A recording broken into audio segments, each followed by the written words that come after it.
Eu sempre inicio falando que é uma mensagem, é uma palavra de vida. Mas é uma palavra de vida. Porque a palavra do Senhor é liberta. A palavra de Deus cura.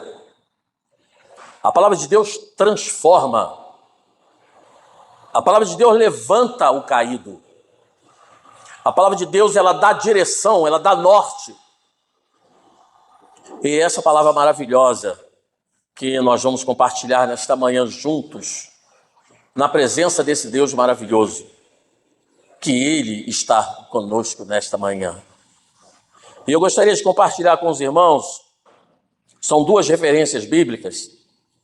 Primeira em Jó, capítulo 1, versículo 20, e a segunda em Romanos, capítulo 8, versículo 18. Ali está, olha, na tela, isso aí é obra do nosso irmão Cristiano, vai aqui a minha gratidão. Enfrentando o medo. O medo é bom. Tem muita gente que não acha não, mas o medo ele é maravilhoso. Diz assim a palavra do Senhor em Jó, capítulo 1, versículo 20. Então Jó se levantou, rasgou o seu manto, rapou a cabeça e lançou-se em terra e adorou. Agora vamos para Romanos. Abra lá em Romanos.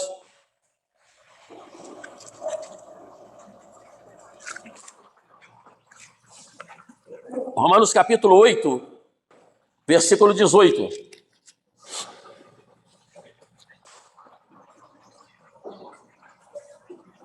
Romanos 8, capítulo 18, que diz assim: porque para mim tenho por certo que os sofrimentos do tempo presente não podem ser comparados com a glória a ser revelada em nós.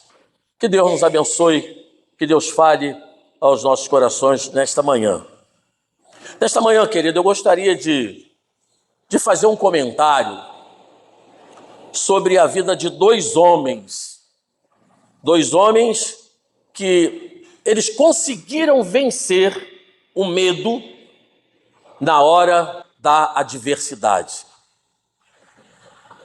Tem muitas pessoas, eu não sei se já aconteceu com você, na hora do pico do medo, na hora do auge do medo, dentro dessa situação, você travar, você parar, você se sentir aterrorizado. Mas deixa eu dizer para você, pelo menos 2 exemplos hoje você terá de 2 homens de Deus que passaram por momentos terríveis em suas vidas, mas eles conseguiram vencer esse medo. E nessa manhã Deus vai dar para você como vencê-los. Vencer o que é vencer? Vencer é triunfar, é obter vantagem, é ter bom êxito, é conseguir ou alcançar o seu fim. Vencer também é chegar ao fim. Mas eu quero também definir uma outra palavra que nós vamos trabalhar nela, que é o medo. O que é o medo? O medo é uma emoção que se manifesta quando o corpo se prepara para uma situação de perigo ou ameaça. Então eu vou repetir, o medo é uma emoção que se manifesta quando o corpo se prepara para uma situação de perigo ou ameaça. É uma reação saudável que visa proteger o indivíduo. Isso é o medo. Mas também o medo, ele gera uma desorganização emocional. Você tá bem, de repente surge o medo. Desorganiza toda a parte emocional do sujeito e psíquica. Pega o emocional e o psíquico. Então, traz uma desorganização psíquica e emocional. Isso o medo traz. E a soma de todos esses fatores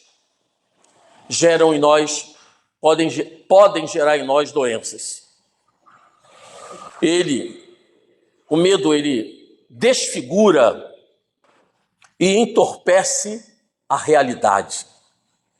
Quando nós sentimos medo, qualquer barulho é um ruído alto. Qualquer coisa que passa, vemos assombrações, vemos coisas, percebemos coisas de imaginação. Isso porque o medo entorpece a realidade. Uma coisa pequena, ele agiganta, ele faz com que coisas insignificantes, coisas pequenas, se tornam gigantes, se tornam grandes, produzindo fantasma onde apenas suspeitas se apresentam. Quando eu estou dentro de um medo, quando começa a desorganizar o meu emocional, o meu psíquico, ele começa a produzir tudo isso. Eu começo a ver fantasmas. Eu começo a definir coisas que não aconteceram. Eu crio resultados lá na frente de coisas que nem aconteceram. Eu fui chamado, vamos dizer, um exemplo, eu fui chamado severamente atenção pelo meu encarregado, a ponto dele falar: a próxima você vai ser demitido. E quando isso acontece, o medo, ele já toma conta. E se eu vejo o encarregado conversando com uma outra pessoa, eu já imagino que ele já está falando de mim, dizendo que a próxima vai me mandar embora. Então, sabe, o medo, ele é uma coisa que provoca dores físicas e emocionais, mas também o medo é um alerta que o corpo está se preparando para uma defesa. Então, eu gostaria de sinalizar o apóstolo Paulo como primeiro exemplo para nós, para a gente falar um pouco dele.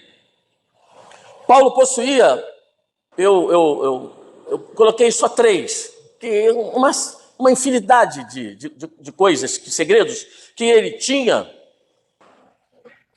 para enfrentar o medo. O primeiro que eu listei foi que Paulo, ele deslocava a sua visão das adversidades presentes e as colocava no futuro. Tudo aquilo que ele estava vendo, ele tirava o foco daquilo ali e agora a sua visão está onde? No futuro. E eu quero pegar um texto bíblico que foi clássico, que nós lemos agora, para falar sobre isso. Aquele em Romanos capítulo 8, 18 que nós lemos, foi texto básico, diz assim: Paulo não fixava seu olhar na adversidade. Então eu estou passando por sérios problemas agora. Eu vou focar como sair, eu vou trabalhar, vou produzir coisas para sair dali, mas o meu foco, eu não posso ficar toda hora. Eu chamo: Cristiano, eu estou passando um problema assim, assim, assim. Sérgio, olha só, eu estou passando por um problema assim, assim, assim. Olha, sabe, eu não posso ficar, a minha vida não pode ser focada dentro dessas situações adversas. O que Paulo fazia? Então, o olhar dessa adversidade, ele perdia o foco daquilo ali, na tribulação ou no dia mau que estivesse vivendo. Então, todos aqueles momentos que Paulo vivia, Paulo não criava o foco da vida dele naquilo ali, mas desviava o seu olhar daqueles momentos e olhava mais adiante. E às vezes nós não conseguimos isso. Às vezes a nossa visão, ela está limitadíssima, porque eu não busco ampliar a minha visão. A minha preferência, porque se eu buscar ampliar, eu vou ter que me dedicar mais às coisas de Deus. Se eu buscar ampliar, eu vou ter que me dedicar a ampliar também os meus conhecimentos, que eu não posso ficar preso só naquelas coisas que eu já tenho. Eu tenho que produzir, e eu produzo, eu aprendo e eu ensino. Quando entrou a última turma onde eu trabalho, eu fui um dos instrutores deles. Ok, lá eu instruí, mas hoje, no decurso que eles foram fazendo tempo, e eu tive a oportunidade de estar direto com alguns deles, me ensinaram muitas coisas. Porque ao mesmo tempo que você ensina, você também aprende. E Paulo, ele entendeu que ele não deveria só focar nas coisas, nas adversidades, aquelas coisas ruins que estavam passando em sua vida. O outro, também, ainda na carta, ele instruindo os romanos, ele, no capítulo 8, só que é lá no versículo 38 e 39, se você quiser, mas eu vou ler, diz assim, pois, olha o foco de Paulo, olha quando ele entendeu, quando ele compreendeu, quando ele pegou Deus e falou, Deus é comigo, o Senhor é comigo. Jeremias diz que o Senhor é comigo como um poderoso guerreiro. Então Paulo, quando ele toma posse disso, ele fala que assim, pois estou convencido de que nem a morte, nem a vida. Ele estava convencido de que nem a morte, nem a vida, nem anjos, nem demônios, nem o presente, nem o futuro, nem quaisquer poderes, nem altura, nem profundidade, nem qualquer outra coisa na criação será capaz de nos separar do amor de Deus que está em Cristo Jesus, nosso Senhor. Nada, absolutamente nada. Ele estava convencido que nada que ele tinha conhecimento poderia nos separar do amor de Deus que está em Cristo Jesus. Você pode dar um glória a Deus? Fala assim, glória a Deus! Aleluia! Nada! Creia isso, irmão. Mas o meu vizinho, o seu vizinho não pode te separar do amor de Deus. O teu patrão não pode. Aqueles que estão aterrorizando os nossos ambientes não podem. Porque maior é o que está em nós do que o que está no mundo. Maior é o que está em nós. Nós precisamos pegar agora, não é só tomar posse do ano 2025, não. Nós precisamos fazer como Paulo, eu não posso tomar forma desse mundo, eu não posso me conformar, eu não posso. Eu tenho que criar agora coisas novas. Estamos preparando até uma mensagem sobre criar coisas novas. Deixar o Senhor, coloca no seu coração esse propósito para 2025. Senhor, eu quero ser, olha só, que legal para você. Coloca para ele assim, Senhor, eu quero ser um vaso novo. Agora se prepara. Porque às vezes nos consideramos vasos. E às vezes achamos que estamos com aquela beleza total. Mas quando o Senhor olha do céu, Ele percebe que tem uma rachadura. Então já não estamos com a beleza total. Mas Ele é o oleiro, e esse oleiro está aqui nesta manhã. Ele está contemplando cada um de nós como vaso. E Ele tem poder e autoridade para levar quem Ele quiser levar lá para a olaria de Deus e lá entregar nas mãos do oleiro. Aí sim. Irmãos, quando estamos na mão do oleiro, às vezes sentimos dor. Mas é uma dor que Ele mesmo cuida. Às vezes sentimos que as coisas estão apertando, mas Deus está trabalhando em nós. E às vezes olhamos para o irmão, que o irmão está passando por uma situação, como irmão, aquele amor quer nos mover logo a tentar ajudar. Calma, cuidado, ore. Porque pode ser um tratamento de Deus na vida daquela pessoa. E aí eu vou, de repente, estar interferindo na obra que Deus está fazendo, tratando. Então Paulo, ele não foca no seu presente. Ele agora está convencido de coisas eternas, coisas futuras. Paulo entende que mesmo, apesar de todo o sofrimento, ele não atentava para o momento, para as coisas temporais, coisas que passam, tem tempo. Não, mas para as eternas. Precisamos pensar na eternidade, precisamos pensar em coisas futuras, porque estamos aqui de passagem. Somos peregrinos. Tem até uma canção muito bonita, né? Um louvor muito bonito que fala sobre isso. Somos peregrinos. Estamos de passagem. Mas tem pessoas que, sabe, eu acho que quer entregar o passaporte para não ir para o céu. Mas o céu é a nossa morada. Hoje seria terrível alguém pregar um sermão falando sobre o carimbo e a passagem no passaporte para o céu. Seria, eu acho que muitos iam querer, naquele momento, sair do banheiro, beber uma água, mas nós temos que entender que é uma alegria de Deus. Para nós, causa uma tristeza muito profunda. Somos humanos, Deus não tirou isso de nós, mas o Espírito Santo, Ele que nos consola.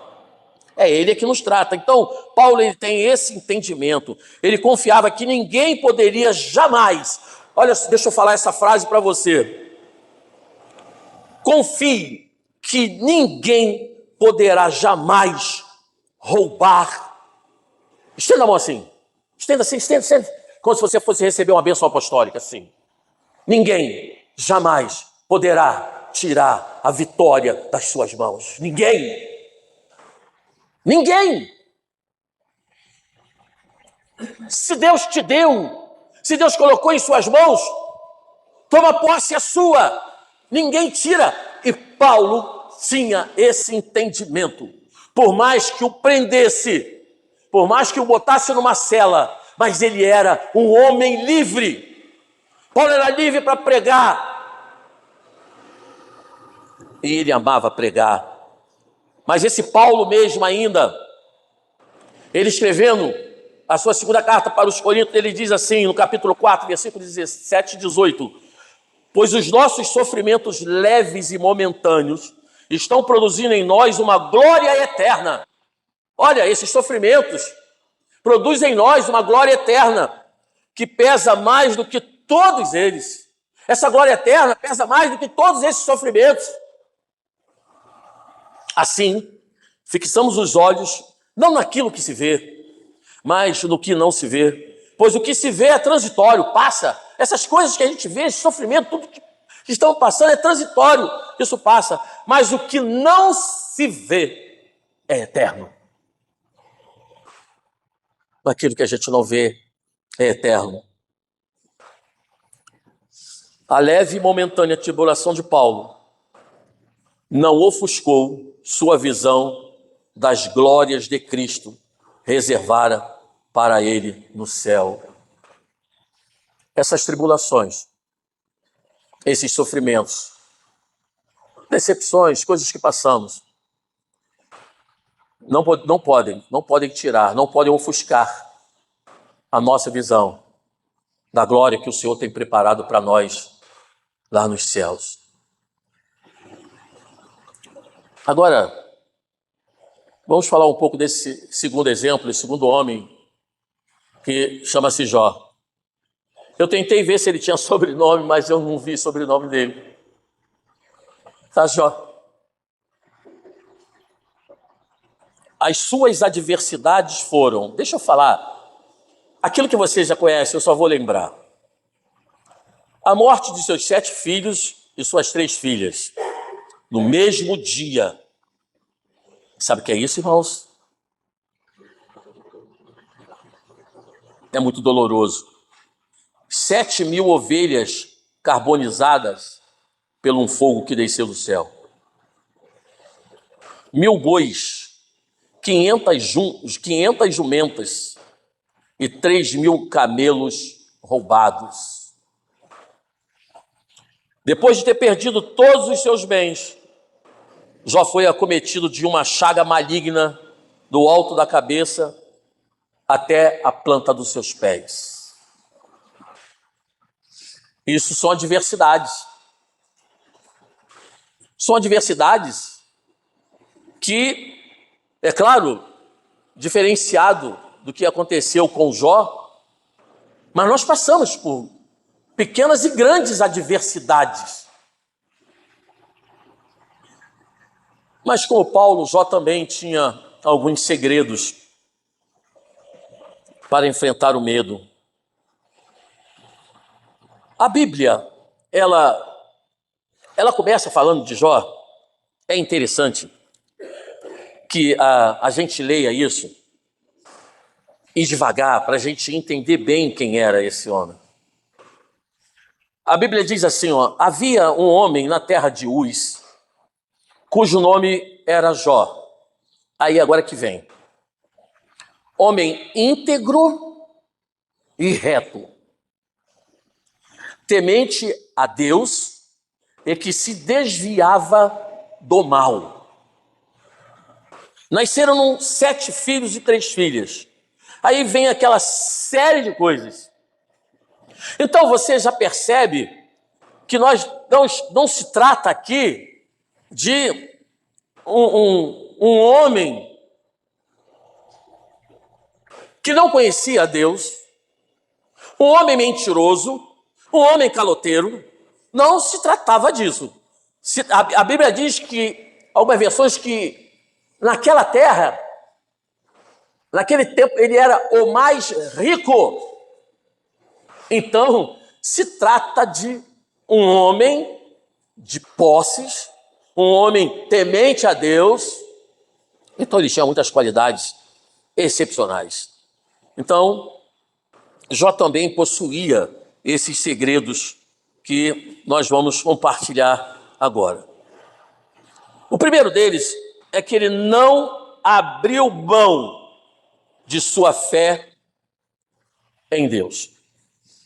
Mesmo Jó sendo riquíssimo, mesmo ele tendo tudo, mas olha, o que os seus filhos, vocês conhecem a história? Os seus filhos faziam aquelas reuniões de irmãos, de família, davam banquetes, porque com eles era um banquete. Os homens se reuniam, chamavam suas irmãs, estavam com eles, família. Quando acabava aquilo ali, Jó simplesmente não perguntava a ele se está tudo bem, não. Jó entendia que as coisas teriam que estar tudo bem com Deus. E ele, no seu coração, ele pensava, e se eles blasfemaram contra Deus? E se eles fizeram alguma coisa contra Deus, falaram contra Deus? O que Jó fazia? Jó oferecia sacrifício pela vida dos seus filhos. Então era um sacerdote, porque ele cuidava da sua família. No capítulo 1, versículo 20 e 22, diz assim: Então Jó se levantou, rasgou o seu manto, rapou a sua cabeça e levantou-se em terra e o adorou e disse. Olha o que Jó disse no 21. Nu saí do ventre da minha mãe e nu voltarei. O Senhor o deu e o Senhor o tomou. Bendito seja o nome do Senhor. A consciência dele chegou a esse ponto. O nível de fé dele era esse. Ele tinha que enfrentar o medo, ele tinha que enfrentar as coisas. Jó, em momento algum, não pecou, ele não culpou Deus. Após receber, queridos irmãos, a notícia dessa catástrofe violenta, porque o que aconteceu? Jó perdeu tudo. Jó perdeu tudo. Sabe, você trabalhar toda a sua vida. Conhecemos um casal e o esposo trabalhou toda a sua vida. Aí ele aposentou. Um belo dia, ele foi ao banco.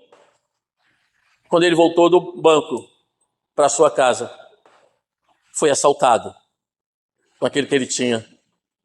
E mataram-no. E ali ele foi morto. Toda a sua vida, tudo aquilo que ele construiu, por alguns segundos se foi. Jó, ele construiu toda a sua vida. E de repente, ele vai recebendo as notícias, irmãos. Quando menos as lágrimas, ele conseguia parar a lágrima. Aí chegava outro e dizia. Chegava outro e dizia. Chegava outro e dizia. Você perder bens materiais te traz um impacto, te traz impacto. Mas uma notícia terrível é dizer que você perdeu um filho. Jó naquele momento ficou extremamente... Jó, você perdeu os seus filhos, as suas filhas, e enterrar tudo, irmão, enterrar todos eles.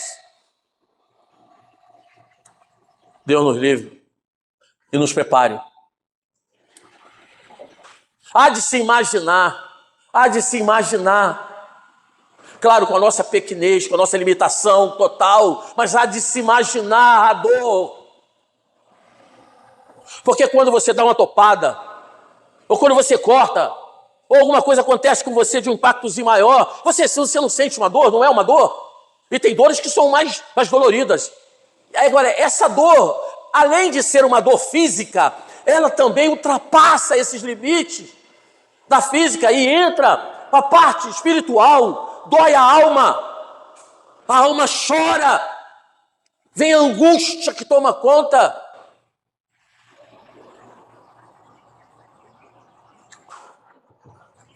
É desafiador se manter com fé, uma fé firme em Deus, como Jó manteve. É desafiador. É desafiador quando nós estamos passando por uma tribulação tão profunda, seja ela a nível familiar, seja ela a nível secular, mas quando estamos dentro de uma tempestade, é desafiador manter a fé em Deus, a mesma fé. É poder louvá-lo com lágrimas nos olhos, as lágrimas descendo, o coração já dilacerado, como se fosse o leito de um rio, e ali passando sangue. Mas mesmo assim, louvando ao Senhor. Mesmo assim, é desafiador manter essa fé. Aí Jó chega no capítulo 19, que é um dos maiores versículos que tem na palavra de Deus. Versículos 25 e 26, ele diz assim: eu sei que o meu Redentor vive e que por fim se levantará sobre a terra, e depois que o meu corpo estiver destruído e sem carne, verei a Deus. Oh, glória! Eu sei que o meu Redentor vive. Olha, irmão, um homem emocionalmente destruído, um homem que passava ainda por um momento, aí vem para ele, lá atrás ainda vem para ele, uma doença. E Jó ele não aguentava só se coçar com os dedos, conforme a gente se coça às vezes. Não, ele teve que pegar caco de telha, que diz a palavra. Ele pegou cacos para se coçar. Agora, com o dedo você às vezes se machuca. Agora imagina com caco. Há de se imaginar tudo isso. Porque muitas vezes, lemos só a história, achamos que é uma história muito bonita, uma história de fé, mas não é só isso. Nós precisamos andar, precisamos viver esses momentos. Precisamos pedir a Deus que nos transporte, que as letras saiam e venham em nós, que a gente viva o que está atrás das letras, para que a gente sinta mais.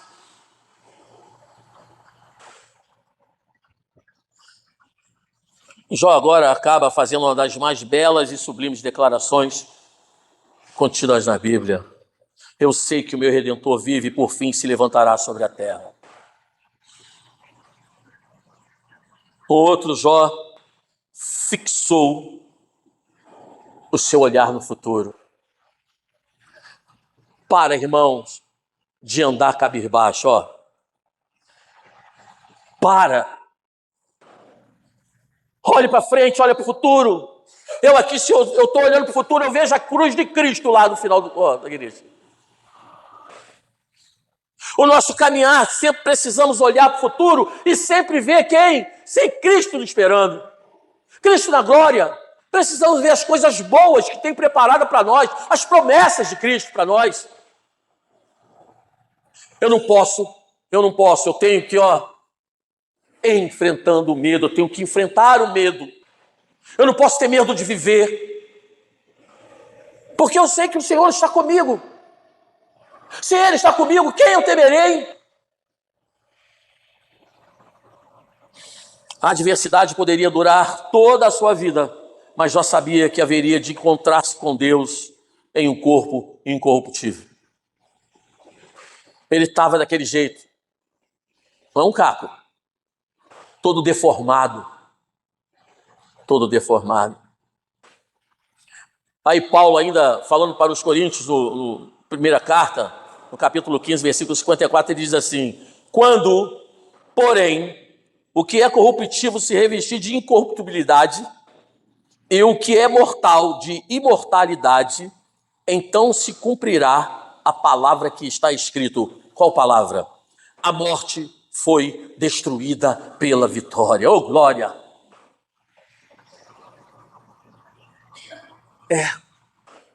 É isso que o Senhor diz para nós. Jó sabia que mesmo na sua adversidade, ele encontraria com o seu Deus. Deus ficou 37 capítulos sem se comunicar com Jó. E Jó fez uma série de questionamentos. Eu já falei isso aqui, eu quero retornar a falar para te lembrar. Existem coisas que na nossa vida não fique, ou na sua vida, não fique com medo de perguntar a Deus. Saiba só como perguntar. Saiba como falar com Deus. E não exija dele respostas. Só pergunte e espere no Senhor. Porque Jó esperou, foi muito tempo para Deus se manifestar, e Deus começou a fazer perguntas a ele que ele não tinha ideia como responder. Aí no final ele se rende: ó, eu só te conhecia de ouvir falar, só. E às vezes, queridos, posso falar? Às vezes estamos bom tempo na igreja, só conhecemos o Senhor de ouvir falar. Os nossos olhos nunca viram. Eu preciso ter intimidade com meu Deus, é o meu Pai, eu preciso ter intimidade com meu Pai. Eu preciso dessa intimidade. Porque eu preciso enfrentar o medo. Eu preciso ter essa aproximação de Deus para comigo. Eu preciso tê-lo do meu lado. Eu preciso que Ele lute as minhas lutas. Que tem lutas que a gente pensa que a gente pode, mas não podemos. São essas lutas que nós vamos ali lutar, mas precisamos entregá-las na mão do Senhor.